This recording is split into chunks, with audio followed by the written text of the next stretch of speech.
right, everybody. This is Project Herpetoculture Podcast, episode 50. I'm your host, Roy Arthur Blodgett, joined as always by Mr. Philip Leitz of Arids Only.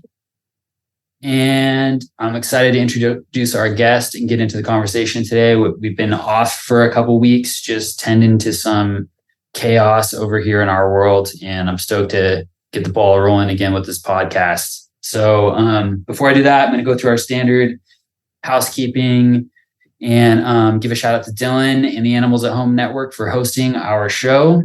The GOAT. And also want to give a shout out to our sponsors. We have Custom Reptile Habitats. They've been with us since the beginning, and they make some really nice PVC reptile habitats. We have an affiliate link for them posted in our bio. And if you make a purchase through that link, whether it's an enclosure or some supplies or like a universal rocks background, anything like that, we'll get a small commission at no cost to you. And then we also have Cold-Blooded Caffeine, and they roast premium coffees from all over the world and donate a small percentage from each bag of coffee sold to conservation.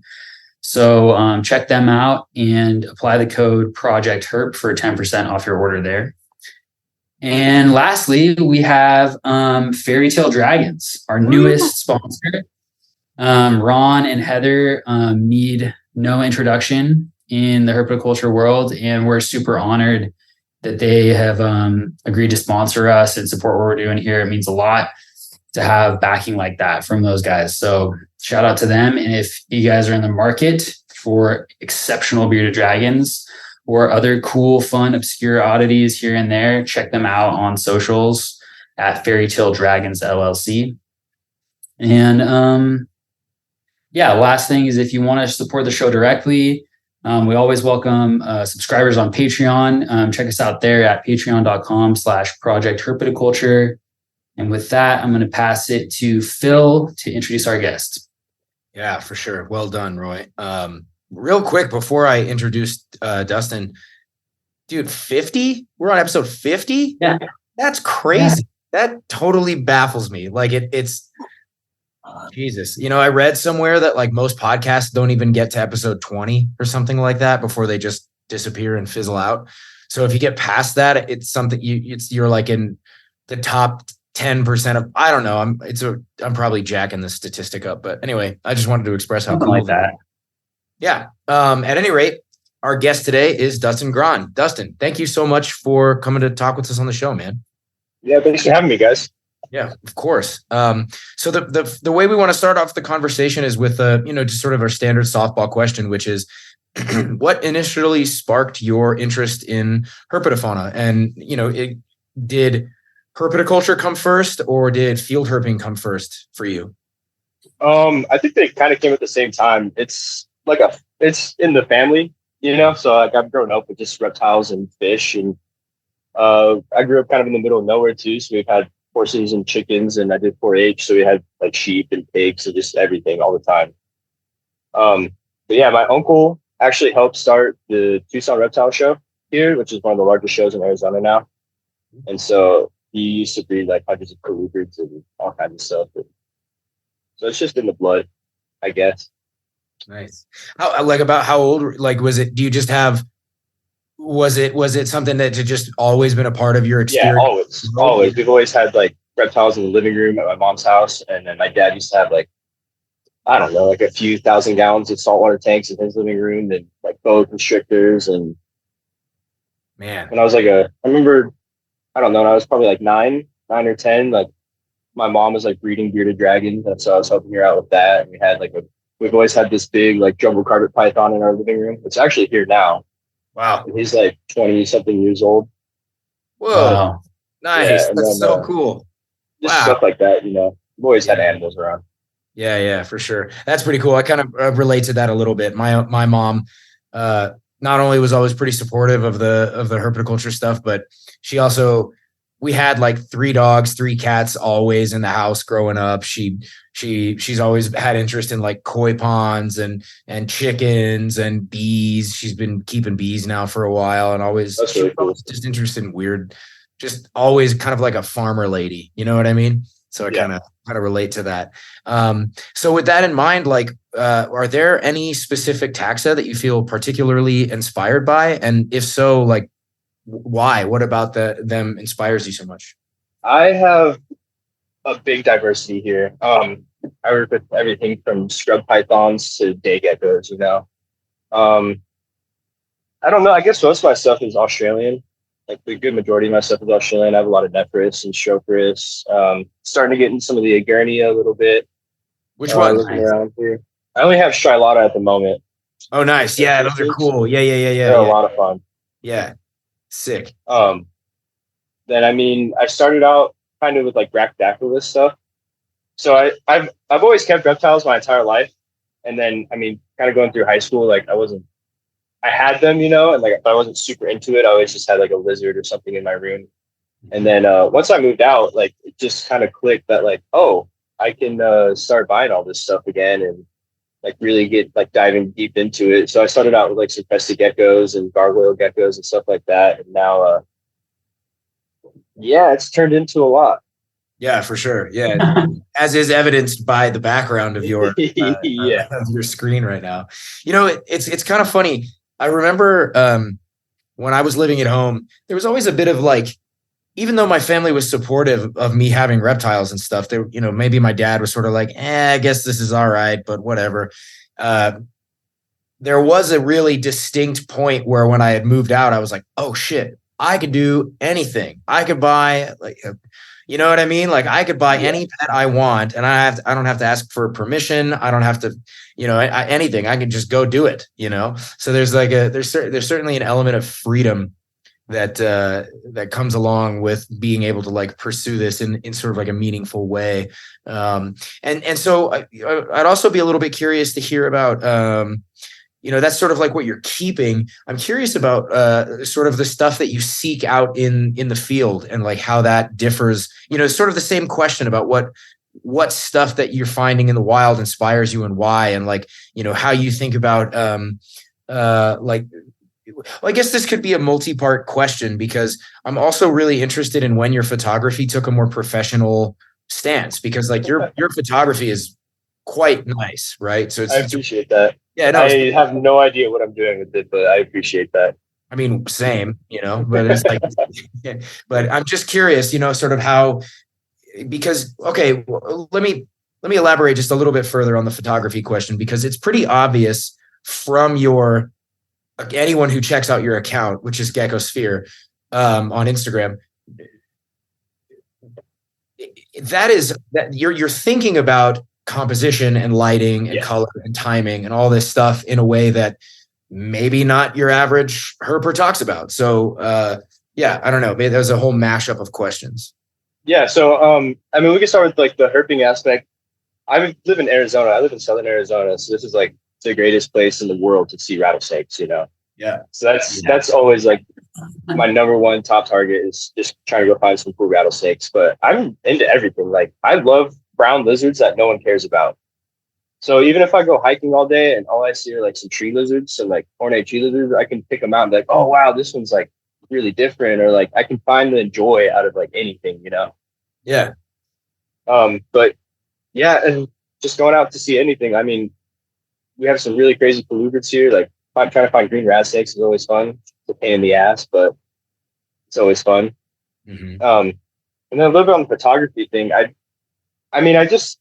don't know. I remember like, again, being like 9 or 10 years old and my dad giving me like this old video camera and like an old point and shoot camera. Yeah. And I remember just running around his property, like trying to, like I always wanted to be some videographer, photographer for like National Geographic. And I remember like going out and like chasing whiptails and stuff and just filming like the whiptails and what they were doing, or finding some kind of lizard or bird or anything that I could just film and try and take pictures of. And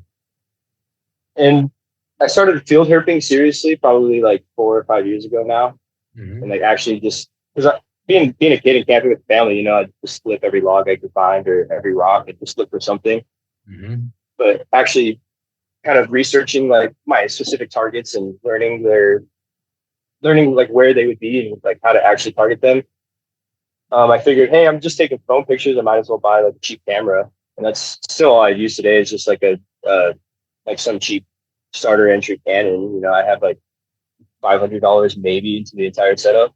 Yeah. So it doesn't need to be like something super elaborate, like a cheap flash, and just a couple of like cheap knockoff lenses, and you're good to go. Yeah, it's true. It's true. I have the Canon Rebel, and yeah, that's what I have. Yeah, sick. All right, let's go.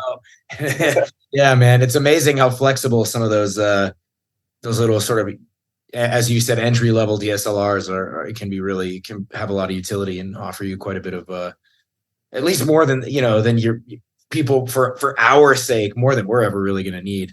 Yeah, that's what I used for like a solid decade. I just recently got my first Sony camera, like a mirrorless, that I still don't know how to freaking use it.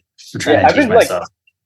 I've been kind of looking into them, but like I'm scared to spend that money on a camera, dude. Like I just throw my cheap camera in my backpack and like go through the bush, Yeah. I was sketched out. I like softened the blow quite a bit by getting a used one that was like, it's like functional, but it's like cosmetically dinged up a little bit and stuff like that. Shit that I don't care about, but it's got personality. It does the job, but yeah, I'm just like to pick your brain a little bit more on like the field herping stuff and just kind of like that transition. Cause I feel like I had a similar thing where it's like, it just kind of was like, it was in my blood, like we're out there. If we're anywhere outside, I'm going to be looking for snakes and lizards as a little kid, but it wasn't exactly a scientific process, and then at a certain point, did we just lose Dustin? Whoops. Oh boy. Oh, he's back. I guess that'll happen. Welcome back. I think his audio is connecting still. Yeah, I think so. Are you muted, Dustin, by chance? Oh, it's connecting now. There we go. We should be good.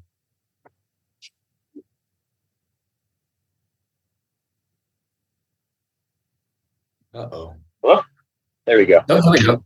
There it is. Now I can hear you. Lost you for a minute. Sorry, I don't know what happened. That's okay. It happens.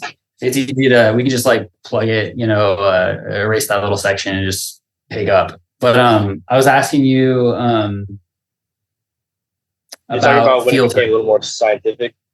Yeah. When did it become a little bit more scientific, and like how did that process look for you, and then also kind of leading from that, like what is up to this point like the most gratifying find for you in the field, like a target that you really had to work for that you finally got there? So I mean, a lot of it's just trial and error, just spending a summer just looking for like a specific animal or a specific species. And I think I don't know. I mean, when I got back into it, like I just kind of was tired of wandering aimlessly through like the mountains, So I really started to just look into them, like research a lot of stuff and figure out, okay, this is the time of day I need to go. This is the time, like after a rain or something, just like stuff like that, But I don't know. Probably my most gratifying find is probably the green rats last year. I think those took me like 3 years to find. Whoa. Yeah.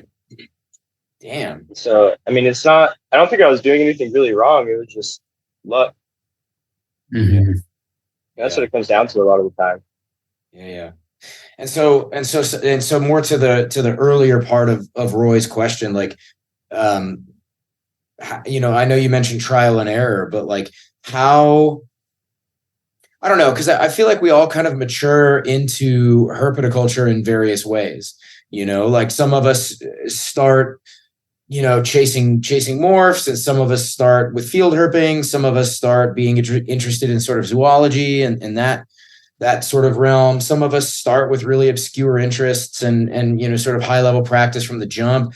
I mean, so like, given that we're all constantly evolving in our own practice, like, how has the development process looked for you over the last, say, 10 years, like I know we talked a little bit about how it began, and then, you know, you mentioned trial and error, but can you describe a little bit about what, you know, some of the development and the changes and things you've made, you know, sort of over the years? Yeah. Are you talking like herping specifically or just both? Yeah, both. I mean, even just field herping and your own, and just keeping, both of it. Yeah. So same thing with keeping. Like I haven't been seriously keeping for very long, maybe 5-6 years, you know? But with herping, I would just try to eliminate variables. Like I would just go out super early before the sun would come up and just start hiking, you know?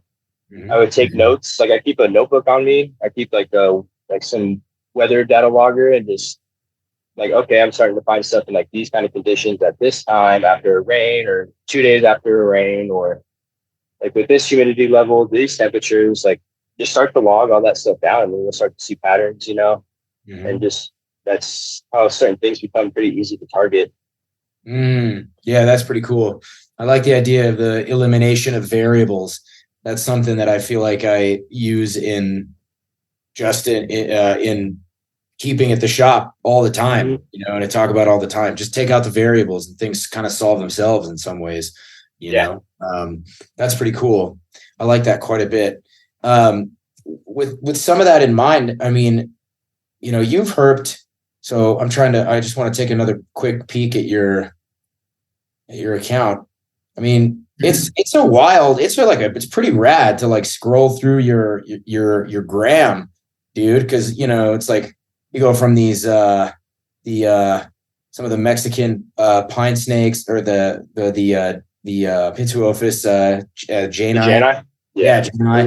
From those to you got your Central American banded geckos. Then you jump into like some random wild shot of a speck, and then you go, oh, and then there's an Arizona Mountain King, and then there's a Pilbara rock monitor, and then you know what I mean, and then here's a knobtail gecko, and then here's you can see during the winter, a lot of my like posts are kind of more my collection based, and then once the summer comes around and I start field herping again, like it goes back to like the wild stuff. Yeah. It's like a herpetofauna smorgasbord over there. Do you have like a sense of what you see yourself doing in the future with regard to all of this? Like, I mean, and I say that understanding that it might just be to keep doing exactly what you're doing, but do you have like any larger aspirations? Is there anything in particular that you'd like to change, or that you see yourself doing kind of down the line? How old are you? I'm 24. You're 24. Okay. All right. So you're still quite young, right? You still got a long road ahead of you, right? But so, yeah, sorry. My bad. That's the question. Yeah. So, I mean, actually I'd kind of like to like downsize a little bit and just like try to go herping more. You know, I'd like to travel a lot more and like just go herping in other countries, and as much as I can, really. It's pretty hard with a collection this size. Like you gotta, you spend one day herping, that's a day that I really needed to like clean or do water changes or something in here, you know? So there's a lot of sacrifice to like both ends. But I mean, the collection these days are starting to look a lot more lizard based also. I'm personally much more a fan of lizards and snakes. I mean, both are cool. I keep both, you know. But I mean, I'd like to start getting into some like weird like lacertids or just some stuff that you don't really see too much in the hobby. Something that needs a little bit more love. Yeah, for sure. Absolutely. Yeah. It definitely relates to that like conflict around, like the longing to travel, and experience more, but also like maintaining a collection. It's like, it's tricky, Yeah, there's so much. There's so much cool shit out there, dude. Like I want it all, Yeah, totally. It's like, I was just down in your neck of the woods, for just a little bit, and I wasn't really even like, it wasn't a herping specific trip, but like I was like, we got to do a little bit of herping if we're down here, with my buddy that I was with, and but it was like, that was a big deal to like leave my collection I was gone for just a week. Yeah. And like, I left detailed notes for Catherine, my sweetheart, to just like take care of everything. on like a notes app on my phone. It was like a daily checklist. And when I finished it, it was like this, Yeah, no, it's hard. never ending scroll on the phone. Yeah. And And I like, work a oh, lot shit. too. I'm working 40 to 60 hours a week, and sometimes we're going out of Yeah. town for a week for work. And so it's a little hard on the wife to maintain all Yeah. of this. So I just try to give her like the bare minimum. And sometimes it's not the greatest one, Yeah. but Yeah, totally. What's your day job? I do fire suppression systems. So I install sprinklers in commercial buildings. Oh, nice. That's cool. That's a rad gig. Nice. Ah, for sure. That's really, really cool. That's something that we need here in California. Yeah. You've needed it in Arizona a little bit longer than we've needed it here. Yeah. Just a little Y'all are bit. more established. Yeah. So where are some places that you'd want to go?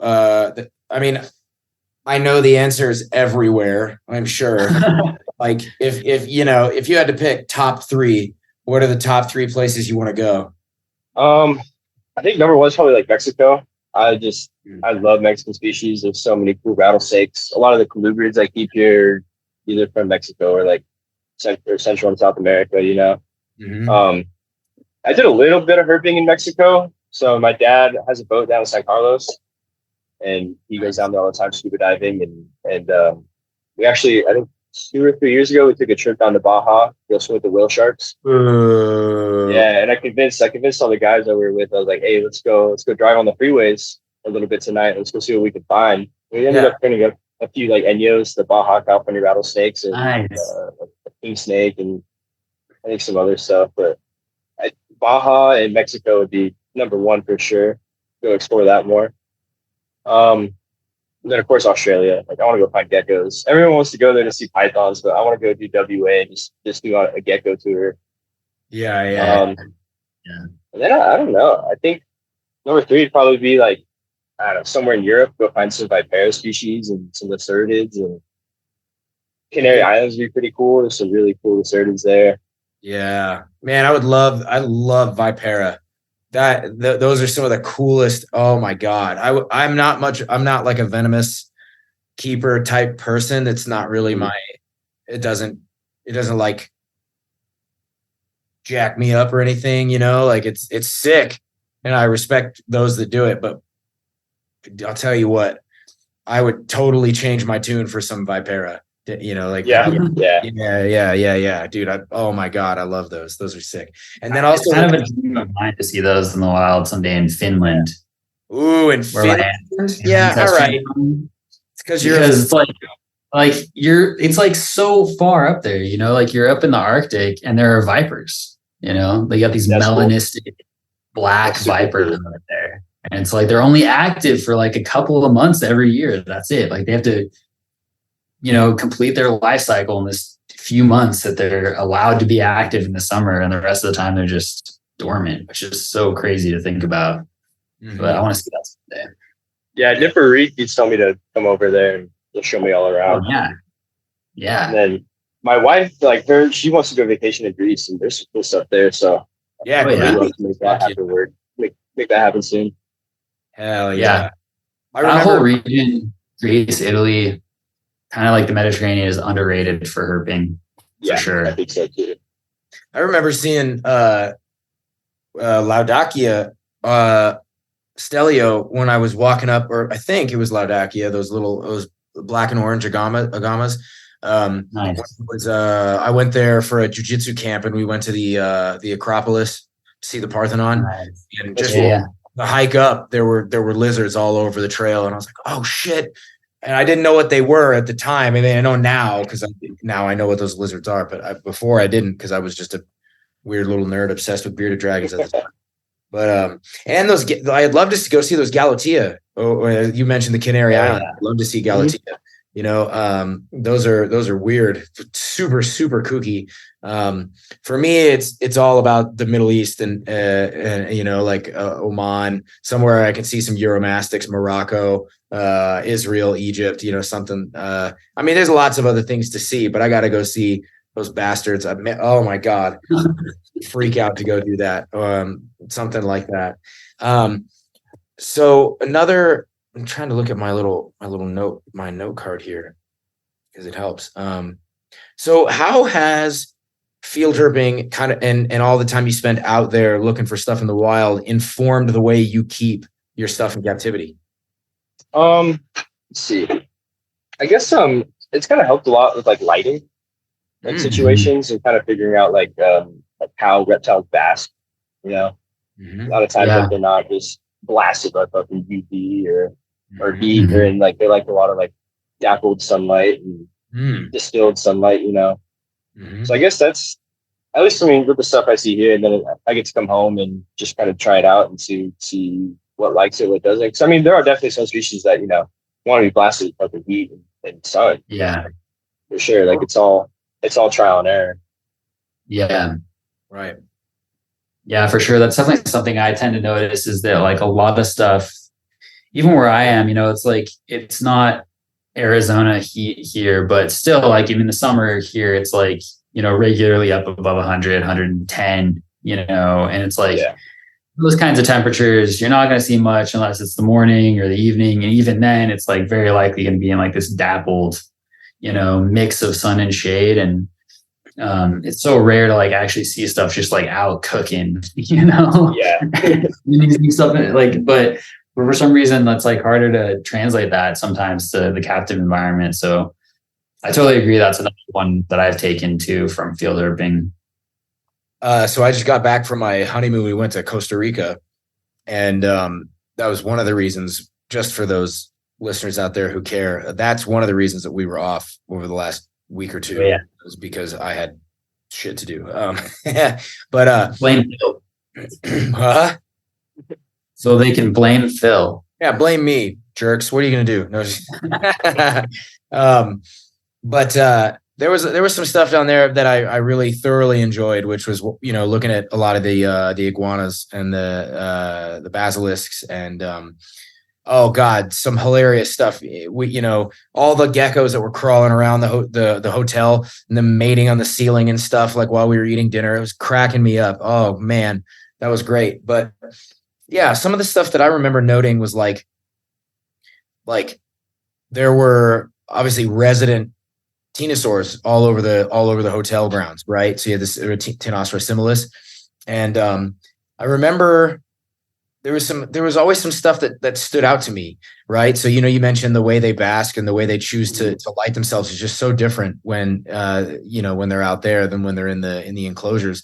You know, they and it gives me so much almost anxiety around the fact that like the lighting systems in my enclosure don't move. Like it drives me kind of fucking crazy. I'm just like, God damn it. I just want something on a track that will, you know, can track over a cage like this. And then that track will rotate like this. I just want that because it's crazy, you know, the way features become more or less useful as a basking site, more or less useful as a hiding place, more or less useful in terms of evasion of predation, more or less useful in terms of garnering food. I mean, so much stuff. And I really would love some kind of, you know, I want SpaceX to design me, you know, some kind of fancy, you know what I'm saying? Light bracket. Yeah, light rack. Yeah, hell yeah, that'd be so cool. You know, and so I relate to that. You know, I remember looking at some of the iguanas that were basking on this huge like half dead tree that was right between the beach and the hotel.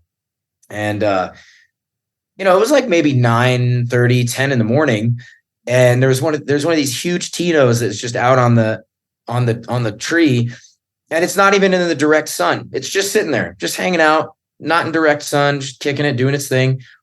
And I remember thinking about it and being like, you know, a lot of times I've seen animals that they learn so quickly that the basking zone's never going to move, that you see them chilling out under where the basking light's going to strike before the lights even turn on, you know? Yeah. And I'm like, man, I wonder what kind of effects this has, because, this Tino surely knows that the light's going to move and hit it eventually. Like, the thing has learned that if it just sits there right in front of this tree hollow where it's been hiding the whole time, surely the light's going to move and hit it in due time. So it doesn't care. It's not in a hurry. It can just sit there and wait, and just all kinds. I don't know. It was fun. It was a really cool. And then I was talking with Roy about, seeing a bunch of them basking on barbed wire, like not like right next to a tree. Like this barbed wire that was stretched across a fence, and the barbed wire connected to a tree that was on a post that was like drilled onto a tree. And there were soft branches and leaves and just as much direct sun on the tree. But these damn iguanas were like barbed wire. No, this is the move right here. The barbed wire. That's really weird. It's weird, right? Maybe it's like conducting a little bit more heat or like surface temperature or something. It's but it's real, It was so bizarre. And I remember being struck by that. I was like, this thing's on fucking barbed wire, right? or like say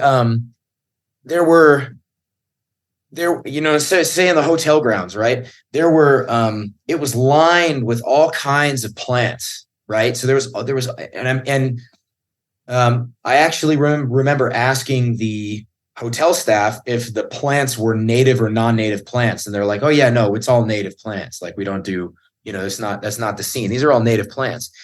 And couple of things. First is that pterosaurs were the sort of like the dominant iguanas in the area. There were the greens, they were there, but we saw more greens when we went out into the jungle when we got on the river and putzed around on the river.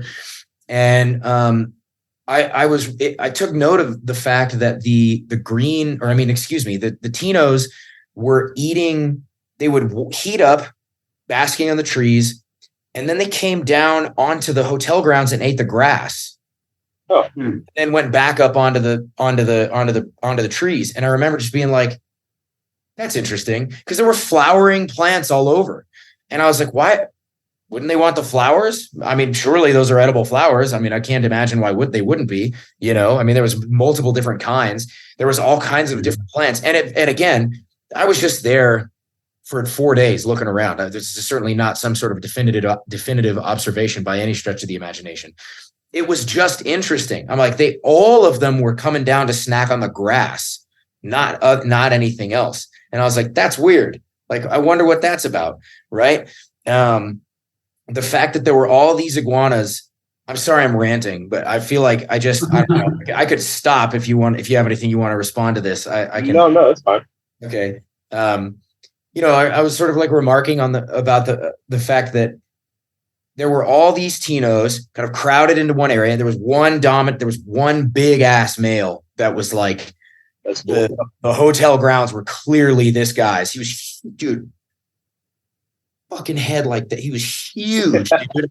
I hand fed him a strawberry and I got terrified that he was going to just rip my hand off. He's so big. Dude, he was a massive, massive stud. And my little guy kind of scares me sometimes. He's kind of a dick, but the Flavidorsalis? No, I have a Pectinata too. Oh, you do? Sorry. Okay, my bad. Yeah, dude. I've got a San Esteban Island. I got a Conspicuosa, and he's sketchy. Yeah, cool. Oh, yeah, he's so sketchy. His name's Gregor Mendel, and he doesn't. Man, he terrifies the hell out of me. I'm like, this guy's gonna rip my head off. I've been feeding him squash flowers though, and he's been real happy about that. But anyway, sorry, I know I'm tangenting here. I just feel like the main thing I'm trying to kind of drive at here is like the unexpected ways that these guys were interacting with human existence in that space, right? Because no one's going to put barbed wire as a basking site in their enclosures. You'd be a psycho to do that, right? Like, well, maybe, I don't know. Maybe I shouldn't. Perhaps there's someone out there who would be insulted by me calling them a psycho for using a bundle of barbed wire for a basking surface. But I don't know. You probably also don't expect people to like give them grass to graze on, Like that's like a super interesting observation. Well, and would they? Like, I wouldn't think of that. No, I mean, no, but no. Oh, would they graze on it? Exactly, right? Because so my, you think about Uromastyx, right? Uromastyx, quite a few of those species, a lot of what they're eating is basically grass in the wild. Yeah. They're, like there's some that are going to eat some other plants, and ornates or hit chilling in the acacia trees and stuff. And there's probably lots of other things. And, one of our previous guests, Nathan Carlos Rupley, sent me a paper that showed that ornates were eating these, like a huge percentage of their diet at this one time of year was a plant that was like wicked high in oxalates, like wicked high, right? Which in captive ornate, Uromastyx herpetoculture, everybody says, oh, you gotta watch out for those oxalates. And I'm like, all right, whatever. But anyway, the point being, I know people like my friend Cam in the Netherlands who will take grass clippings from his lawnmower and put it into his salad mixes. And because if you just leave grass in the cage, most of them won't even eat it. They'll eat it, they'll snack on it a little bit, and they'll eat it if it's on their greens, but they don't go, you put that or the greens or something else, they're gonna just come eat the greens. They don't even want that. And it's super kooky. It's like, and I can't imagine that none of the other plants in the area were inedible. They had to be. There were dozens of plant species. Some of them were surely edible, and maybe they're especially being native. Like these animals are going to evolve to eat them. Yeah, right. And surely I didn't see everything, right? I wasn't watching them 24/7. What do I know? Well, it also makes me think of stuff like how like animals will also like self-medicate. Like how like dogs and cats and stuff like that, like they'll eat grass to like help flush stuff out of their system and stuff like that. It makes me wonder, it's like maybe these Tenosaura are like eating grass because they're trying to get some more roughage to like, push out a parasitic infection or something that's going on. Who knows? Or maybe it is more, a nutritional thing and less about like the fiber or whatever it is. But like, I'm always curious about stuff like that, because I think especially with wild animals, like they're doing like they're actually seeking out certain foods to like regulate their like gut flora and fauna, and their microbiome in ways that captive herps just don't even have access to that kind of diversity of foodstuffs to do that. Right. Yeah, no, that's true. I mean, and it makes me think of, I've mentioned this before in many, many contexts, but like seasonal food preference, I'm sure you all have seen that with your animals. Like I've got, I first noticed it in earnest back when I was keeping collared lizards.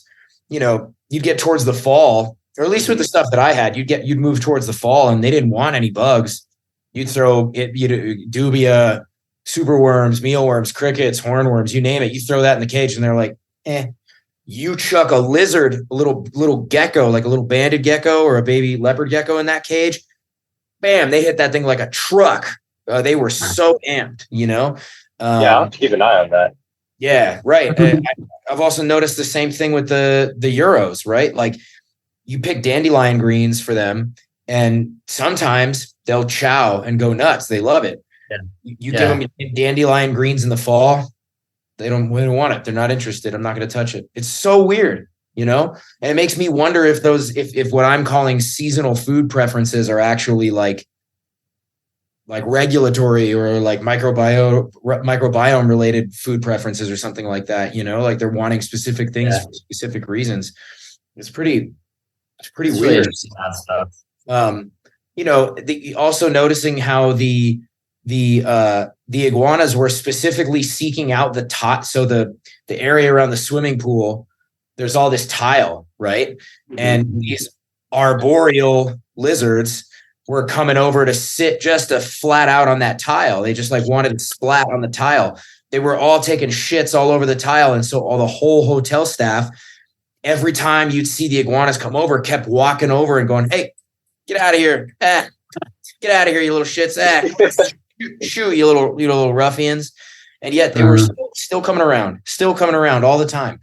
And I just don't buy the sort of, I don't know, call it conventional answer to that, which is, they're getting occasionally fed a strawberry by one of the guests, and therefore they're seeing a caloric benefit from, engaging in this practice that is otherwise stressful and unnatural. I'm like, I can't, doesn't make sense to me that that's the only reason they're there. There has to be tons of reasons why they're choosing, because there were fewer places to bail. Like some of them were burrowing underneath the hotel itself, and they had one place to be. They had one fucking refuge, I've been swearing a lot this episode.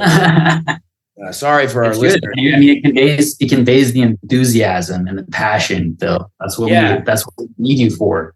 Yeah. That's good. Yeah. I don't know. Does it, I don't know. I just really think this is an interesting topic, right? I mean, I feel like, I take Tenosaurs as rock dwellers more than like an arboreal. I mean, most of the bigger species, Spicuosus and Similis and stuff like that. So I mean, if there's a nice big flat hot rock for them to sit on all day, they're gonna take it, Yeah, and especially like what predators do they really have like at the resort? There's not a whole lot of like they were there. You seen a lot of stuff? Yes, dude. Because for a few reasons that there were smaller birds that were coming and like poaching the food left by the guests, right? Mm-hmm. And then you could see lining the entire hotel grounds, big birds of prey, Okay. All over, right? And then there were other stuff too, stray cats, stray dogs, all over, and on the hotel grounds because everybody's feeding the cats and the dogs too. So it was like, I didn't think about that. Yeah, and I mean, it's interesting because it's like I feel like I see this sometimes, a lot of times with different things, but like it's like if you create a larder, right? If you create like a hyper abundant food source, obviously that's going to draw in your predators, your things like lower on the scale of like the food hierarchy, and then that's of course going to then create an abundance of those, which is a larder in and of itself for like higher predators. And I think about this with I deal with it a lot with like the rattlesnake work that I do, where it's like oftentimes the places where I go that have the highest density of rattlesnakes are always people that have a ton of bird feeders. Yep. No kidding. Because because they've got tons of birds. First, they've got the birds, right? Which rattlesnakes will opportunistically take birds, especially stuff like mourning doves and quail, ground dwelling, stuff like that. But the other thing is that the birds are dropping seeds all over the place. They're dropping half of that feed from the feeder. And that's like perfect. That's creating a larder for rodents. And then, it's only a matter of time before something's going to show up to check that rodent population, Sure. And so I feel like it's a similar thing. It's like you see that it's weird because it's like, it's also a threat because then the animals are coming closer to humans, right? Which is like not something they necessarily want to do, but it's all about like this balancing incentives, It's like the same thing with like young bears.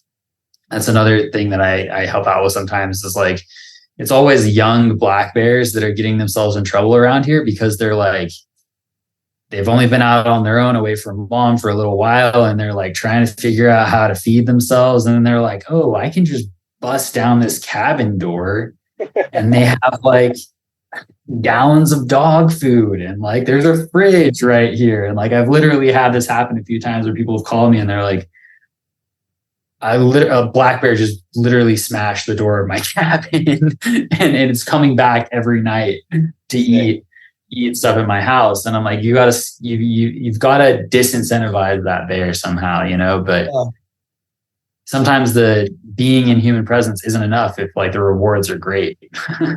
Yeah, no, it also makes me think of I got a buddy who lives in Arizona, south of like an hour south of Phoenix or so.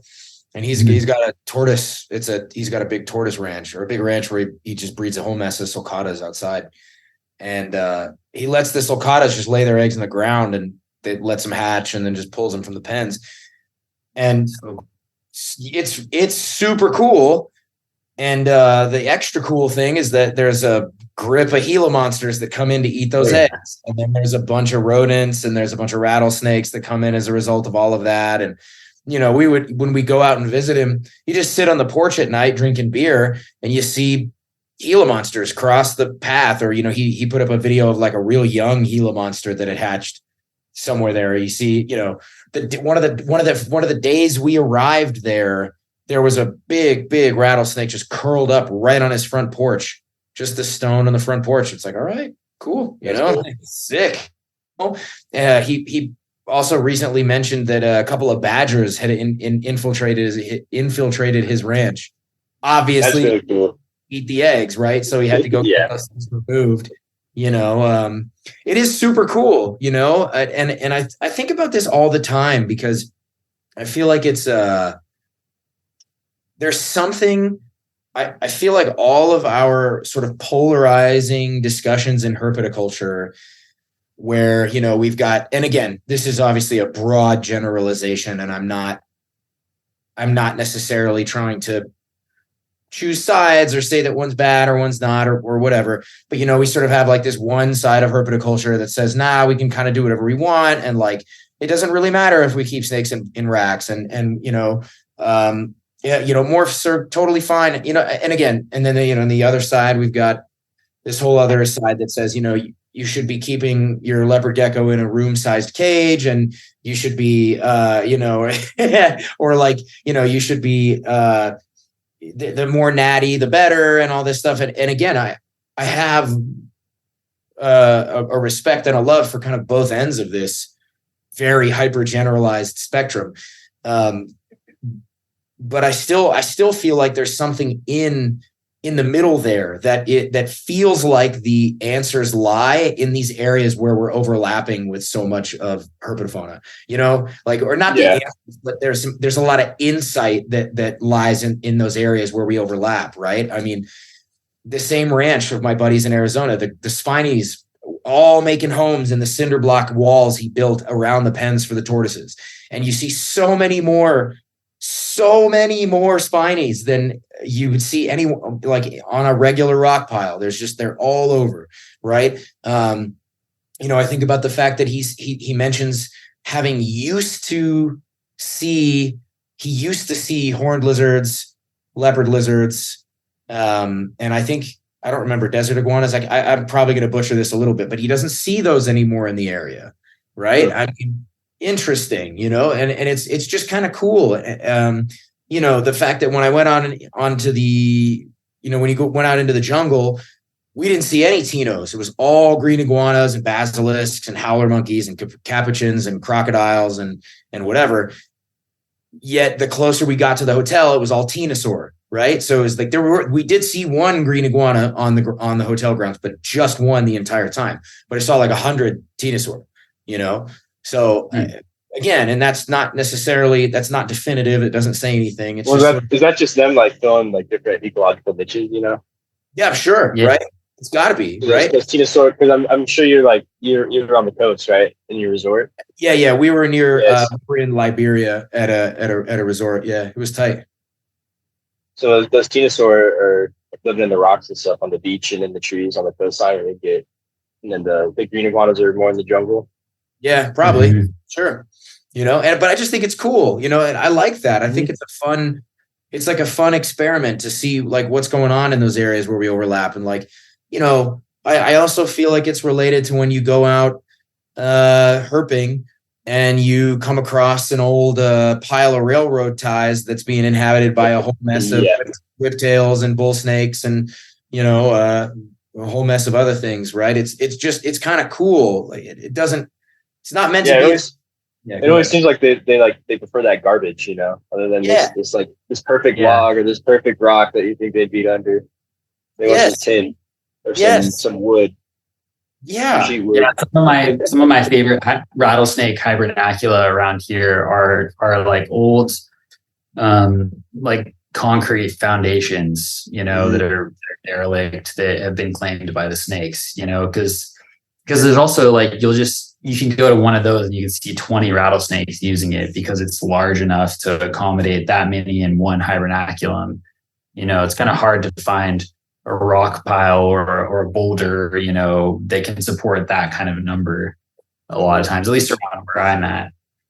I actually had somebody like ask me about that yesterday. I was like giving like a talk for like a botanical garden about rattlesnakes because they just have a lot of them where they are. And one of the guys was saying, he's like there's like this cement thing over here, and I saw like 20 rattlesnakes one day over by this piece of cement. And I was like, yeah, that's because some human unknowingly created the perfect surface area to mass ratio for a rattlesnake hibernaculum. And the snakes know it, and he had no idea at the time. Man, similar thing, totally different group of animals, but so I run this academy here in Colorado, and right behind the academy there's like a small creek trail that runs between the street where our academy's on and the next nearest street. And walking along that trail, on one side, on your left is a fence, and on your right is the creek. And the fence blocks in a big parking lot for like an apartment complex. And the apartment complex has put in those canopies for, like the little parking canopies for the cars to keep them sheltered from weather. And those canopies overlap the fence by like this much, just by like about 9 inches, right? And underneath the canopies, it's like segmented. There's like joists or whatever that support the canopy underneath it. So it's segmented in little rectangular sections, basically like rectangular runs. And when I walk there in the afternoons after my lunch, just to sort of like walk back and forth, like clear my mind, get a little bit of a like heart rate up, that kind of thing. And I was noticing that if you look under the little overhang part, in every single one of the sections of rectangular like division where it's been supported, there's a paper wasp nest on both corners, like in each corner of each rectangle. And so you walk down like this one city block, and there's 100 paper wasp nests, just one after another, after another, after another, after another, after another. There's so many of them. And just like the optimal spot, just perfect, man. And there's kind of like shoddy craftsmanship. So there's like screws that jut through from the upper side of the canopy, and that is where they're starting their nest, fixing their stuff to the screw. Yes, it's so cool. Like it's weird, and it's I'm not a huge paper wasp fan. I mean, they're badass little creatures. I like them for what they are. I don't necessarily want like a million nests next to my academy because I don't want to get stung, but it's not even the point. It's just wild, like it's really interesting the ways in which some of these animals are just like they're like really doing a great job of just being like, okay, it's kind of sick, let's give this a run, like being able to adapt and overcome with everything that we've done. Yeah, it's so cool. This kind of feels like a little bit. It's a little bit of like a deviation from that, but it feels related and just like on like the kind of human wildland interface thing. I feel like where you are, Dustin, in Southeast Arizona, I feel like that region of the country is just kind of like exploding, in growth, like especially in the last like 10 years. Like the last time I was in Tucson, before this last week when I was there, it was way smaller than it is now. I was like kind of blown away about how much bigger of a city it is now. And like it makes me just curious, like how that's changing like your relationship to like herping, and like what species you're seeing are still around in those kind of like urban interfaces, and which are like becoming harder to find. If you've noticed any changes like that. I know you said you've been herping more recently in a serious way, I mean, you mentioned, Bill, like the horned lizards earlier. Like I'd never see those things before, It's something really? that, yeah. Oh, one second, guys. I'm sorry. No, it's okay. Wife's sleeping. But yeah, I don't ever see those anymore. Like they used to be all over like my parents' property and stuff. And it's, but I don't think they do very well with like urban expansion. I mean, they're eating ants. Yeah. It's like people don't want ants out at their house. So like they're poisoning the ants, and like I think it kind of really affects like horned lizards, like Prednisoma a lot. Yeah. I don't know. I mean, just like year to year, it even seems like I'm road cruising like less stuff sometimes in like certain areas. Like there's just more traffic everywhere. Like you see a lot more roadkill, and I mean, I think it's definitely like affecting like population sizes, and I think it's actually like kind of noticeable, even just from year to year. This was going to be a question that I asked of you like a little bit later on, or at least that was my intention anyway. We hear a lot about like the differences in the state of coral reefs in certain parts of the world, as attested to by like divers and people who are like, I went there in the 80s and then I went back there in the 2000s and it's all gone, and like all that stuff. And I've seen just a little bit of that myself in certain parts of Arizona, where I've gone looking for chuckwallas and I found evidence of the rocks just being crowbarred apart to get at whatever's in there, and I wanted to ask you, I mean, you kind of just sort of semi-answered that question, but like I wanted to ask you about experiences that you've had of sort of similar nature, like moments in which you've noticed human interference kind of jacking up or messing with the native wildlife.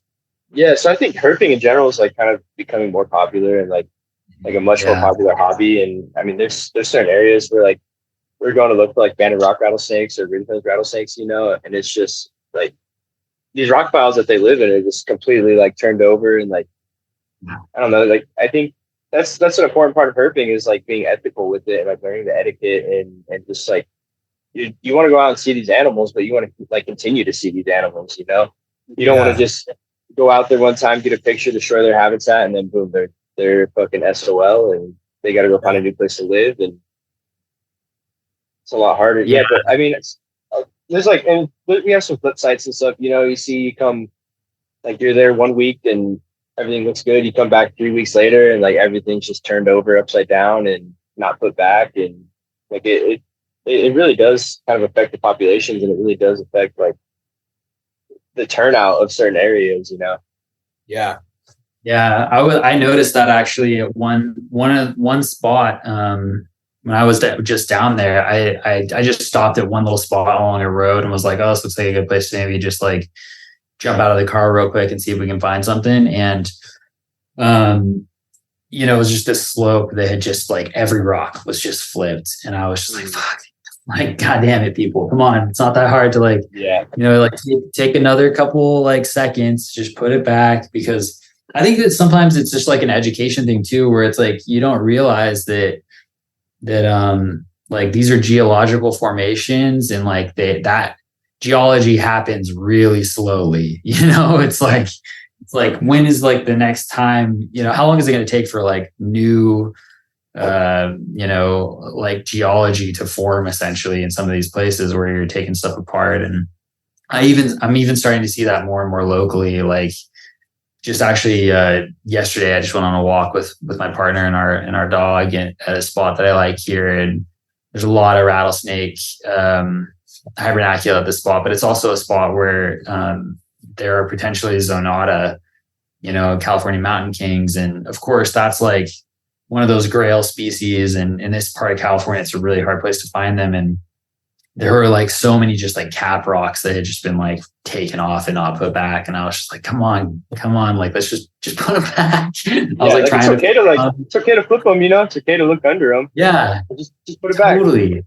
Yeah, exactly. So yeah, like I mean, I guess like on that subject, like what do you do in terms of like, your herping etiquette? I mean, obviously like we're just talking about, it's like if you flip a rock, put it back, but is there anything else that you're thinking about when you're in habitat? I mean, maybe even like rock placement, if there's like this really good looking rock like on the side of a hill that I know is gonna be a pain in the ass to put back. Like I might not even flip it. Like it's not, to me, like it's not worth it, It's gonna take me fucking 10 minutes just to like half-ass put this rock back the way it was. Like it's not worth it. I'd rather that snake continue to like live in that area and be able to come back to this spot that it knows and continue to live than me find it and take a picture of it. Yeah. There's something it's sort of like, it reminds me of like catch and release fishing. You know what I mean? In some regard, it's like, it's fine. I don't need to keep this. I'm not trying to take this fish home. It's like, go back, do your thing, make more of you. It's all good. You know, it's like, you got to kind of have like that fun interplay between like, how far do you want to go? You know? So like Nick Dokai, another guy who's been on the show, and he's basically the person who stewarded me into field herping in general. He would take me out looking for stuff in Southern California, Arizona, New Mexico, and Utah, whatever. Well, we haven't been to Utah yet, but it's not the point.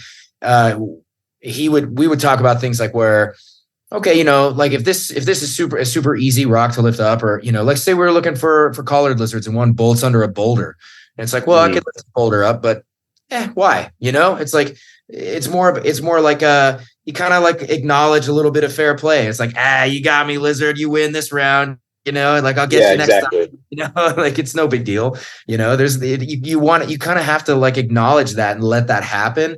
Otherwise, you're never gonna come back and find him again. You know, I mean, you eliminate everything from one spot, right? I mean, yeah, yeah. It's an important piece of the whole puzzle. With like, I feel like just like another place where I just like think it's so important to have mentorship on some level, you know, because it is easy to just not know that kind of stuff, you know. And I think a lot of times people are like, when they're field tripping, when they're starting out, they're just like eager to get out there and find stuff. And I'm like, I'm such a big supporter of that, because I think that like getting outside for any reason is a good thing to do. You know, like I think that just in general, like, we need more people getting outside and like appreciating nature, you know, because like we got to take care of what we have. And if people don't know it, they don't know to take care of it. Right. But there is also like a learning curve in terms of like literacy and figuring out how to go outside, enjoy these places, interact with them in a way that's not causing harm, you know. And it's like, it makes me really curious, like what like the kind of like the landscape of kind of field herping and all of that, and the way that social media has also fueled it. Cause I know it makes me want to go field herping when I'm like seeing Dustin posting pictures of like amazing rattlesnakes down in Arizona. I'm like, fuck, I gotta get down there, you know. And that's like such a awesome thing. Cause like, again, I want more people getting out. But then it also makes me curious, like, how are we going to steward this next generation of herpers to do it, you know, in a way that is mindful and ultimately preserving what we have. Yeah. I mean, social media is a double-edged sword, you know. You can follow the right accounts and they'll teach you how to be respectful and teach you how to do it right. Yeah. But there's also fucking assholes that are grabbing water snakes with their toes for likes and views and letting shit bite them in the face, you know. It's not like it kind of sucks, but I do see like it's good to like get more people out there, you know. But I think the more people that are able to like respect nature and understand it, like the better off we'll be. I was going to ask you more about this because one of my employee at the shop, this good kid named Brendan, he is an avid herper, and I know who he is. Oh, you do? Yeah, he's great, dude. We've talked a little bit online. We've never met in person, but oh, nice. That's so cool. Yeah, he's great dude, and he's younger. He's 20, 21, maybe 20 now. Jesus, now I can't even remember. But he's awesome, and he's a younger guy, and he's mentioned this more than once with regard to, you know, this whole idea of considering field herping, as you mentioned, is like a growing thing. It's a growing interest, a growing hobby. Like what kind of changes, you know, and as you just mentioned, people doing stuff for the gram, right? I'm trying to get likes, whatever it is. Like, how do you foresee that changing field herping and the way we have to engage with it? I mean, does it just result in your average person who's interested in doing it hiking further out into the bush, or does it look like a total change of the landscape? I mean, what's that? What do you think about it? I mean, I live in an area too where there's a lot of herping here, you know. Okay. Yeah. There's specific roads that you go on this time of year, and like you're gonna run into 4, 5, 6, 10 herpers, you know. Wow. So I mean, I don't know specifically how much it'll change here, but yeah, and I think it really just depends on like, if they do find that mentorship, like if they do learn how to do it correctly, then I think it's sustainable and it's not really going to harm a whole lot. But like if they're out there just trying to do it for the gram, it's going to fuck some shit up. They're not gonna, it's not going to be very good. Interesting. Very interesting. Yeah. I think it really just comes down to kind of that mentorship, I guess, or just stumbling across the right people online or anything like that. Yeah. I have a question for you, and feel free to say no to this one. It's not super important, but I'm curious if you'd be comfortable sharing like the biggest mistake you've made in this kind of line of work, like in herpetoculture, either or herpetoculture or field herping. Like, can you think of a big mistake? And if you'd be comfortable sharing that, or you could take it as like, what's like the biggest lesson you've learned through, say, a mistake or something like that? There's one time like that I killed a collar lizard trying to flip a rock for it, and like that kind of comes back to the whole thing where it's like, I don't need to get this animal now. Like, I don't need to do that anymore. If it's too big or if it's too awkward or something like that, then, it was completely an accident. And like me and my buddy, like we felt so bad after it, but it's just, it's part of those building blocks, it's stuff you got to learn. Yeah. That happened to me when I was a kiddo once. I think I stepped on a lizard that I was trying to catch, and it shot between my legs, and I like stepped back and I stepped on it, and I've done that. Like, I remember in elementary school too, like on the way to like go to the buses after school, there's this one little area that had like a bunch of plants in it that there's a bunch of little scalopers running around all the time. And every day I would catch them and try to catch them. I remember one time I just made my hand a little bit too flat and smushed it as I caught it. Yeah. Yeah. So it's stuff like that. Like, you just got to learn how to do it right. How to not do it, You don't need to put that rock. Yeah, totally. Yeah, for sure. Yeah, I really like that point around just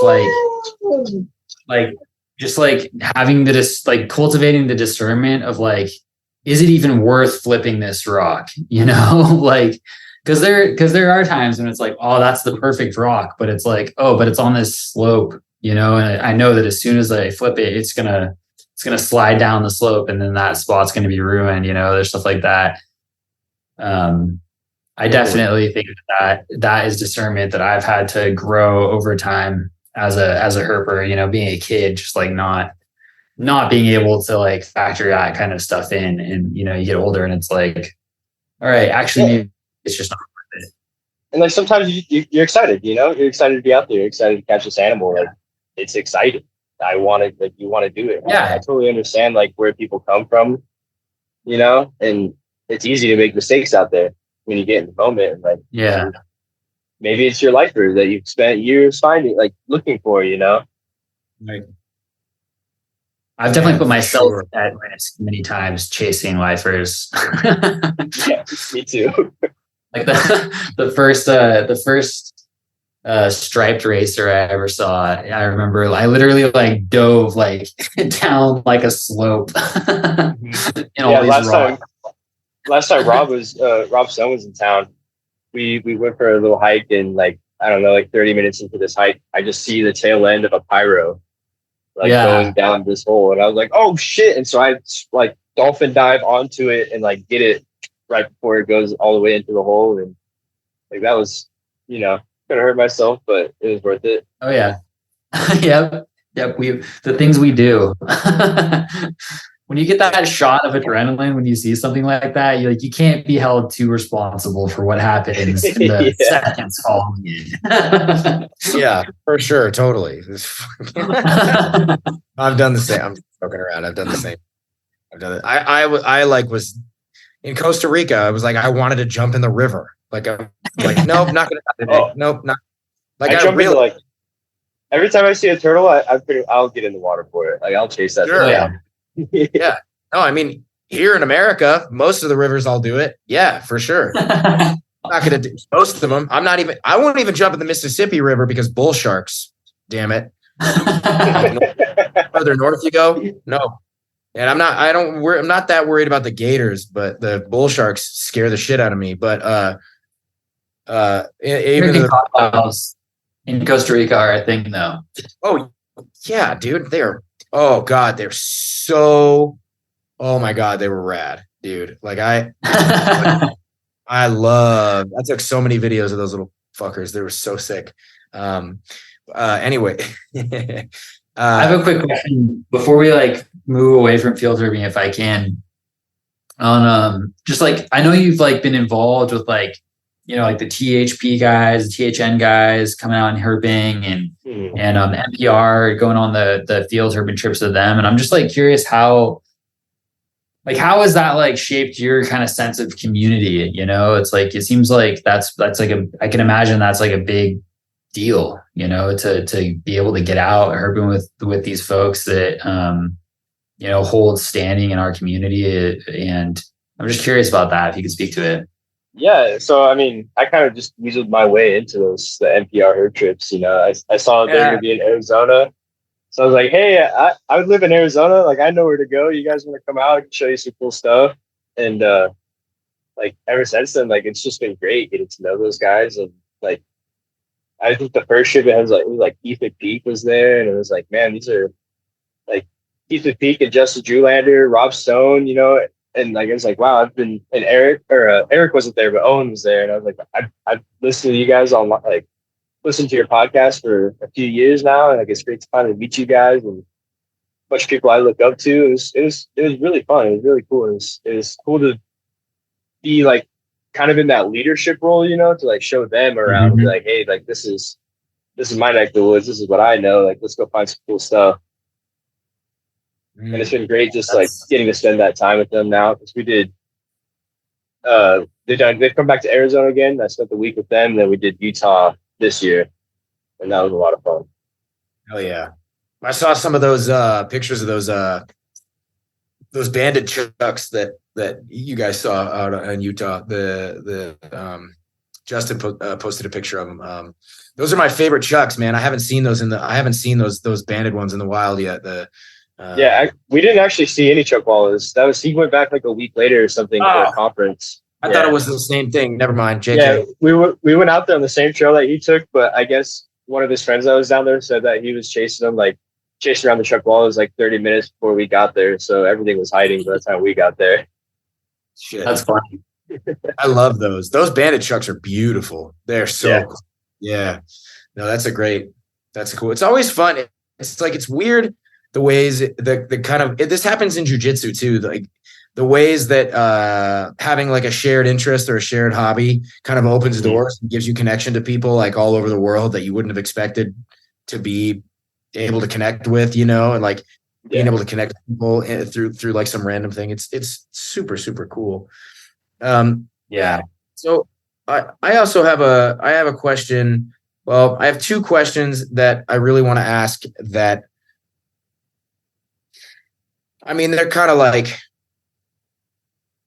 basically sort of like asking, one of them is like basically asking you to try to like make a prediction. So, and I get it. Like predictions are nonsense and we're all just guessing and whatever, but it's just something I'm kind of curious about. And that question, the first one anyway, is in what ways do you foresee herpetoculture changing across your lifetime? Because you're 24, you're a little more than 10 years younger than me. And, you know, I'm just sort of curious, like if you have any thoughts about this or, you know, and it didn't have to be, you know, I get it. Maybe, you know, I'm not necessarily asking you to say like in 100 years, this is going to happen. I'm just curious if this is something that's crossed your mind before and like how you think about it.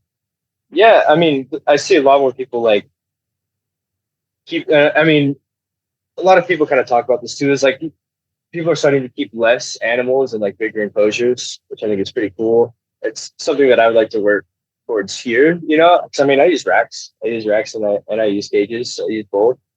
But if I could get to an area where it's like just strictly stuff I produce, the babies are going into racks and all the adults are in nice big setups, that'd be pretty sweet for me personally. But and so like I feel like a lot of people are starting to move away from you need to breed everything that you have and you can just have like this cool pet, this cool rare pet that none of your other friends have. And I set it up in this little mini jungle, and I get to watch it every day. And I think it's kind of moving. It's moving more. I guess it could be moving more towards like fish tanks. You know, it's just setting up for this like display piece in people's houses, and it's kind of becoming more like artwork. Yeah. Right. I like that a lot. Like artwork. Interesting. Yeah. I mean,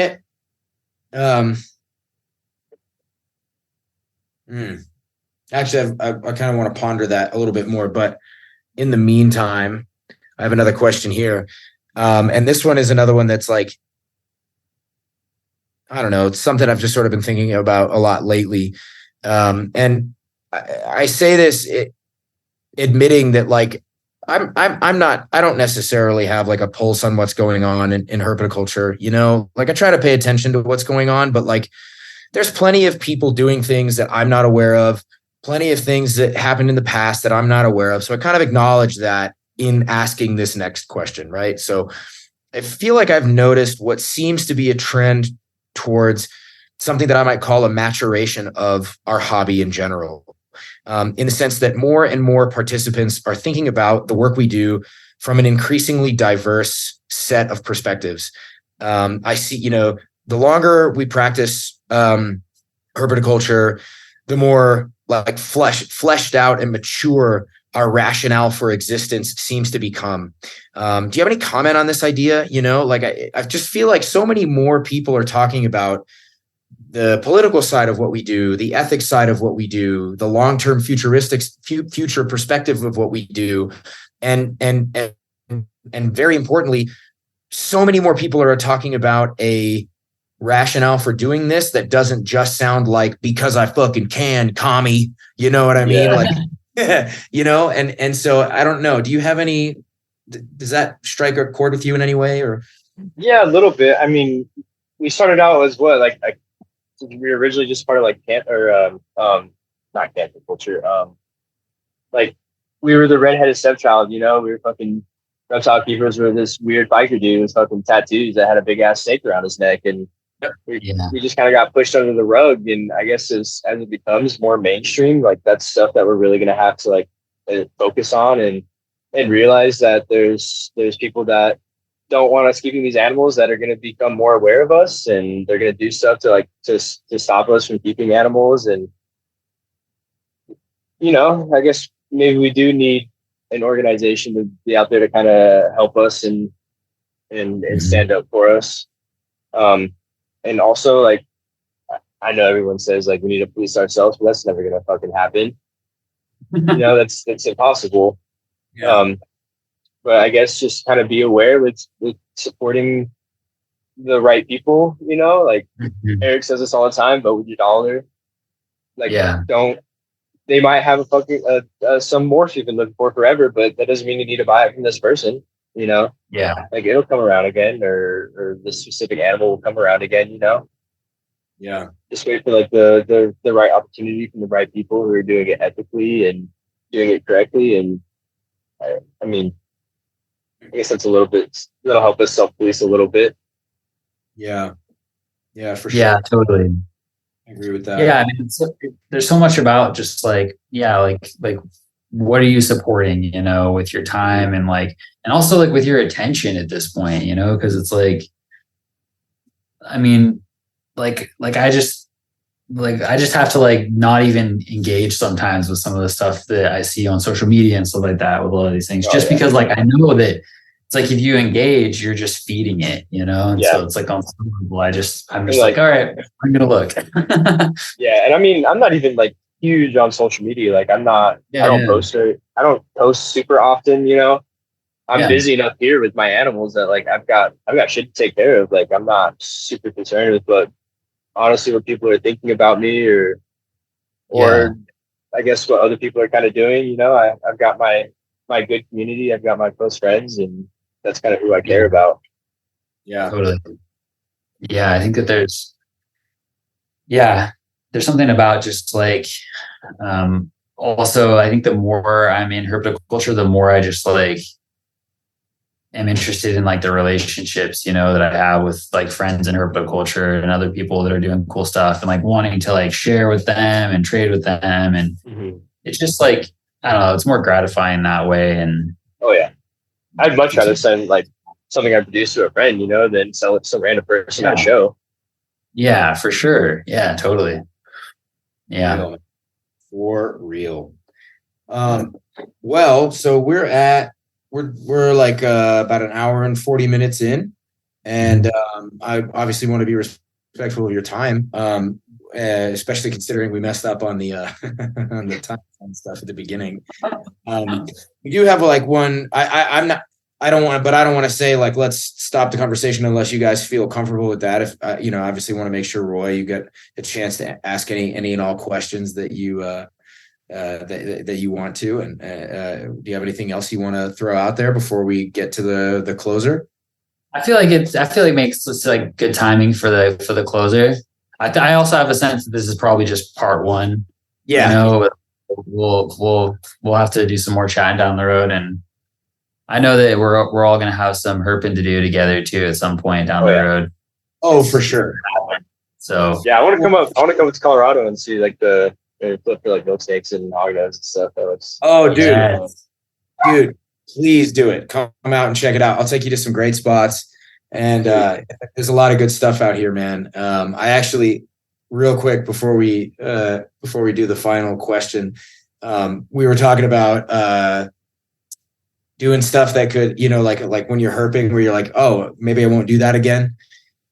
The last time I was out, we were one of the places I like to go a lot is next to railroad tracks. It's like on a frontage road, and there was like a big log that was clearly not even a big log. It was about this wide, but real tall. It was like an old chunk of a railroad tie, like just a big piece of wood. About like a long, foot tall. And I walked by this, not even thinking, and I just kind of like kicked it with my foot, and it split in two, and there was a baby milk in the middle of it. Like a little baby.